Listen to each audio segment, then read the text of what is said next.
Alors, dans cet exercice, on nous donne une équation du second degré, mais cette équation-là avec un paramètre m. La question qu'on nous pose, c'est pour quelle valeur de m l'équation admet deux solutions réelles distinctes.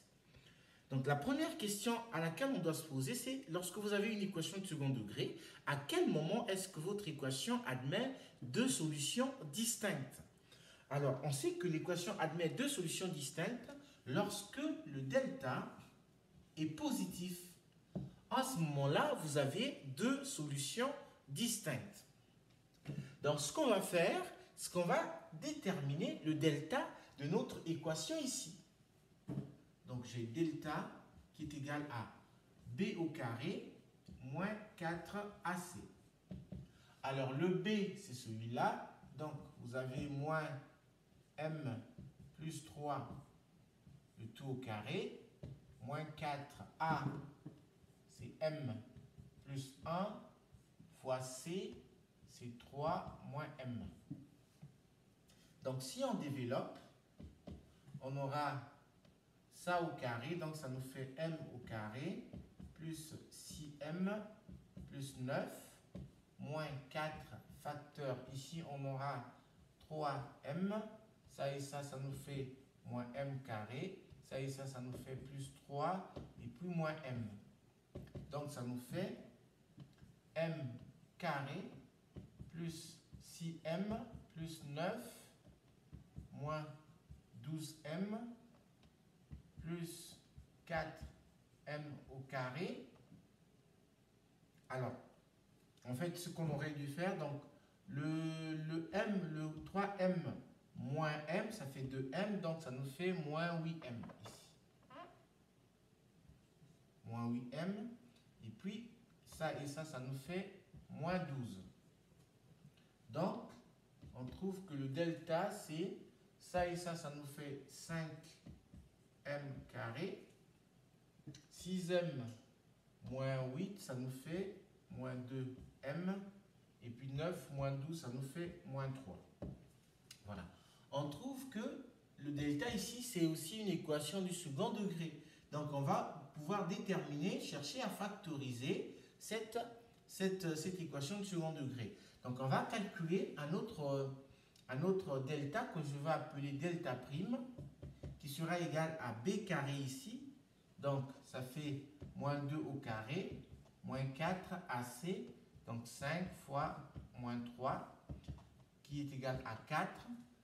4 fois 5, ça fait moins 20. Avec le 3, ça fait plus 60. Donc, ça nous fait 64. Donc, on a une première valeur de m qu'on va appeler m1. C'est moins 2. Donc, 2 moins racine de 64 divisé par 2 fois 5, ça fait 10. Donc, ça nous fait 2 moins 8 divisé par 10 qui nous fait moins 6 divisé par 10, ça nous fait moins 3 sur 5.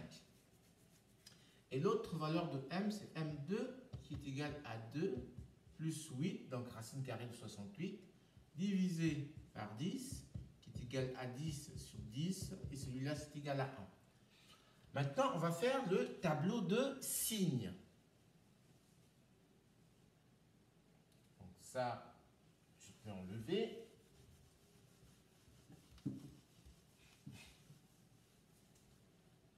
Je fais le tableau de signes.